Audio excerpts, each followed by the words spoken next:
Yo les gars, j'espère que vous allez bien, bienvenue dans cette vidéo du résumé complet du chapitre 1056. On a pratiquement toutes les informations qui sont tombées sur internet, donc je me suis dit que j'allais faire une petite vidéo pour vous présenter l'intégralité des éléments qui composent ce chapitre 1056 de One Piece. On a eu pas mal de fausses pistes, pas mal de fausses informations les jours précédents qui m'ont amené à croire peut-être qu'on avait gagné au niveau d'Yamato, mais ce ne sera pas le sujet de cette vidéo puisque j'en ai déjà parlé hier. Aujourd'hui on va se concentrer sur le reste, et sur le reste il y a pas mal d'informations quand même pas mal intéressantes, notamment au niveau de la réunification de ces anciens Shichibukai qui ont décidé de faire front commun pour pouvoir un petit peu avoir une chance d'être compétitifs dans ce monde qu'est la piraterie. Ils se sont alliés, pourquoi, comment, on a de plus en plus d'informations à travers le journal de Luffy. Il ouvre le journal, il est assis pépérouse parce qu'il y a quelques images déjà qui sont sorties, et il y a une magnifique double page, ou en tout cas une magnifique case avec sur le port Luffy, Kid et Law, les grands vainqueurs de cette bataille contre les anciens Yonkou, qui regardent un peu les informations et tombent effectivement dedans sur la page de ce qu'ils appellent la Cross Guild. Alors c'est pas vraiment un équipage pirate, ils appellent ça la Cross Guild, donc on ne sait pas vraiment ce que c'est,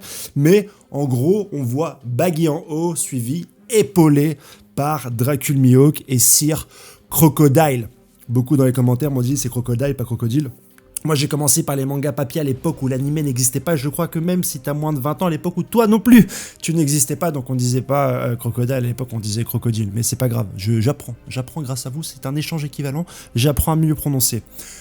Qu'est-ce qu'on apprend avec cette image? C'est que on voit pas vraiment la hiérarchie entre ces trois personnages que sont Baggy, Crocodile et Dracul. Mais la marine en tout cas considère que c'est Baggy le plus dangereux. Est-ce que c'est le plus dangereux parce qu'il a réussi à réunir ses hommes? Est-ce que c'est le plus dangereux parce que finalement c'est lui qui est au-dessus dans le dessin? Ou est-ce que c'est le plus dangereux parce que Baggy s'est autoproclamé chef de cette Cross Guild? On ne le sait pas encore, hein, mais en tout cas on a ces informations que ces pirates vont désormais agir ensemble, et ça c'est pour le meilleur parce qu'ils vont directement re-rentrer dans l'intrigue.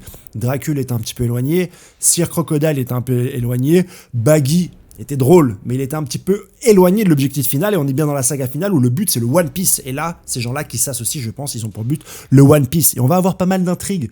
Oden n'a pas donné beaucoup de réponses sur ce chapitre, mais il a relancé quand même pas mal d'intrigues. Ces trois pirates vont se séparer.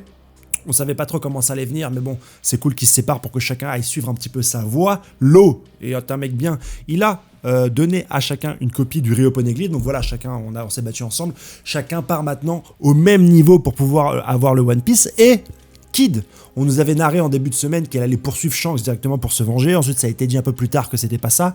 En fait, il va chercher un mystérieux individu avec la peau brûlée, car ce mystérieux individu aurait des informations sur One Piece. Donc on part sur une nouvelle piste pour Kid. Peu de réponses avec Eiichiro Oda, mais beaucoup de questions. Et Law prend la route de son côté. On ne sait pas vraiment pourquoi, on ne sait pas vraiment comment, mais en tout cas c'est comme ça. On a également une information sur Zoro qui va un petit peu commenter cette nouvelle guilde et qui va dire qu'il ne pense pas, qu'il ne croit pas comment est-ce que Dracul Mihawk puisse être sous Baggy.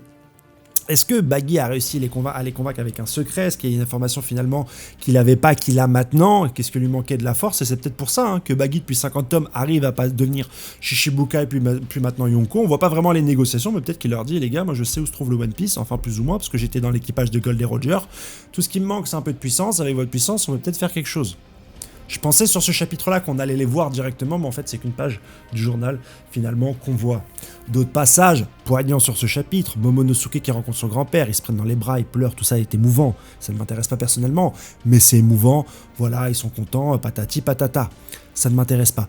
D'autres informations beaucoup plus précises autour de cette arme Pluton. Et il y a un lapsus révélateur du personnage de Luffy sur cette arme Pluton, c'est qu'on nous a tellement teasé les armes antiques qu'au finalement, comment elles vont être utilisées. Ces armes antiques disproportionnées, si on prend par exemple l'arme antique Poséidon, c'est une puissance incommensurable, je veux bien, mais dans un combat réel, avoir des monstres marins comme ça, est-ce que c'est vraiment utile? Déjà, si on se bat sur la terre, c'est plus trop utile.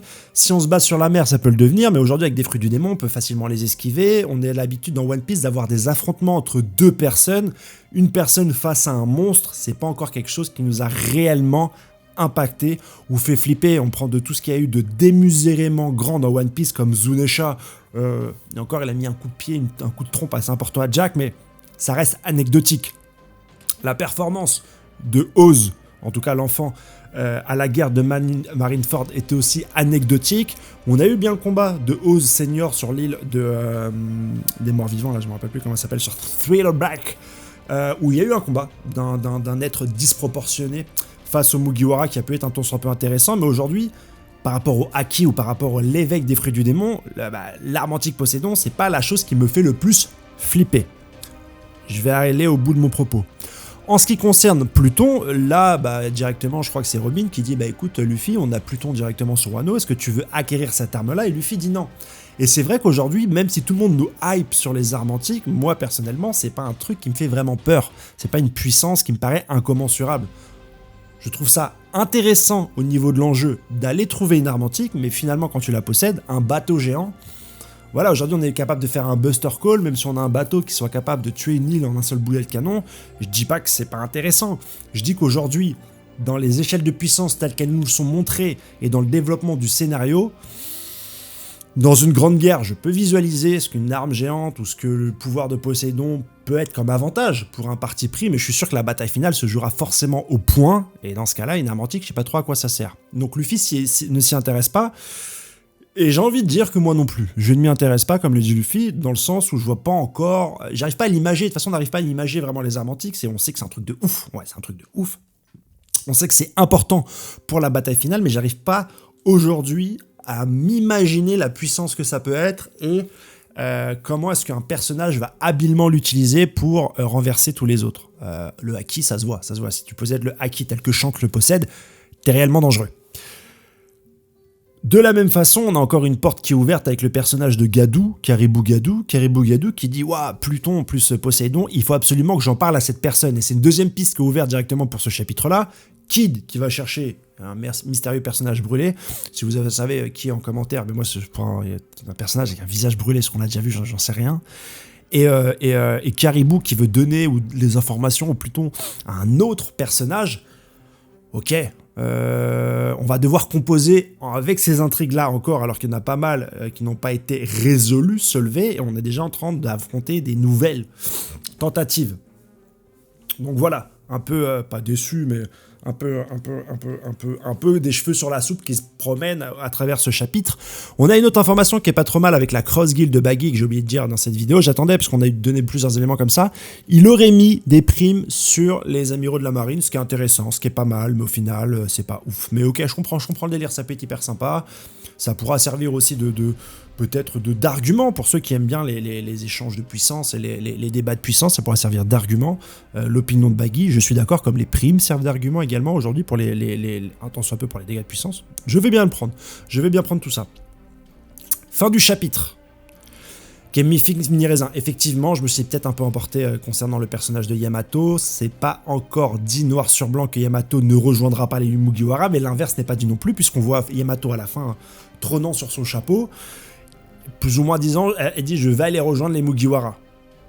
On en est là, on aura très certainement la réponse la semaine prochaine, mais comme on a une pause la semaine prochaine, on va devoir attendre 2 semaines sur ce cliffhanger qui est apparemment l'un des plus intéressants du manga, puisque c'est sur cet élément précis de narration que l'auteur a décidé de faire une pause et de commenter le film One Piece Red. Voilà, je sais que la plupart d'entre vous pensent que Yamato va rejoindre les Mugiwara, ça peut arriver, dans ce cas-là je retournerai ma veste, mais d'une puissance que vous n'avez jamais vue.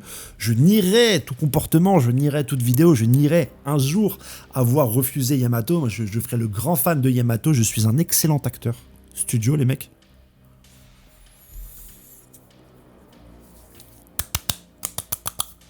Moi j'ai toujours kiffé Yamato. Yamato c'est un de mes personnages préférés. Moi depuis tout petit quand je vois Yamato je me dis il y a quelque chose. Déjà dans les yeux de ce personnage il y avait une flamme qui a évoqué en moi toute la jeunesse un peu guerrière que j'ai pu avoir. Et puis le nom Yamato, juste le nom comment ça sonne, Yamato, 3 syllabes l'équilibre, la syllabe centrale qui m'a tout de suite fait adhérer à ce personnage. Et puis le ya et le to, le ya porté vers le ciel et le to vers le sol qui ont fait un des personnages que j'ai kiffé. Ce que j'adore chez Yamato c'est que déjà il a pas de personnalité puisqu'il se prend pour Oden et comme moi non plus j'ai pas trop de personnalité, je me suis tout de suite attaché à ce personnage et je me dis voilà, si t'as pas une personnalité, au final demain tu peux être Oden, après-demain Barbe Blanche, après-demain Mihawk, et moi comme je change tout le temps d'avis, je me suis dit je vais faire comme Oden, je vais inspirer le vide. Et ça m'a tout de suite plu pour ce personnage. En plus il est extrêmement puissant. Et voilà, moi j'adore les personnages puissants, donc je me suis dit que Yamato allait tout de suite coller avec les Mugiwara. Il manquait Yamato, il manquait un petit truc à One Piece depuis quelques années. Je n'arrivais pas à mettre le doigt dessus, et maintenant que je vois que ce personnage est atterri, je me suis dit, c'est ça qui manque. C'est elle dans l'équipage. Et une fois qu'on aura elle dans l'équipage, plus rien ne sera jamais pareil. parce que tout devait être ce qu'il a déjà été. Pour que le spectacle puisse continuer, il faut Yamato dans les Mugiwara. Voilà à peu près l'étendue du talent que je peux faire quand je dois mentir sur un personnage que je déteste vraiment. Mais si vous le kiffez la life. C'est comme ça. Voilà pour toutes les informations. Je crois que grossièrement, j'ai fait le tour sur tout ce il va nous être dit dans ce chapitre-là. On fera peut-être une review fin de semaine et ensuite je serai au Grand Rex samedi à 20h pour voir One Piece Red. Donc, n'hésitez pas à venir me voir pour dire coucou, pour faire coucou, une photo. Et ou si vous voulez me péter la tronche parce que j'aime pas Yamato, n'hésitez pas. Voilà. Je ferai une vidéo aussi sur le Grand Rex, sur mon avis sur One Piece Red, que j'attends beaucoup. J'ai beaucoup plus d'entrain pour ce film depuis que je sais qu'on n'aura pas trop d'informations sur Shanks le Rouge, je vais être honnête avec vous. Passez une excellente journée, je monte ça, et voilà. Et après, bonne nuit et à demain. Allez, ciao, bye.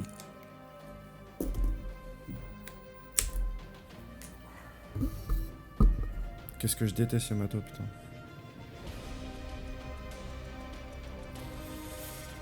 Ah, je vais être obligé de dire que je l'aime s'il n'y a pas ce Mugiwara. On va pas se mentir. C'est ça pour les vues. Voilà.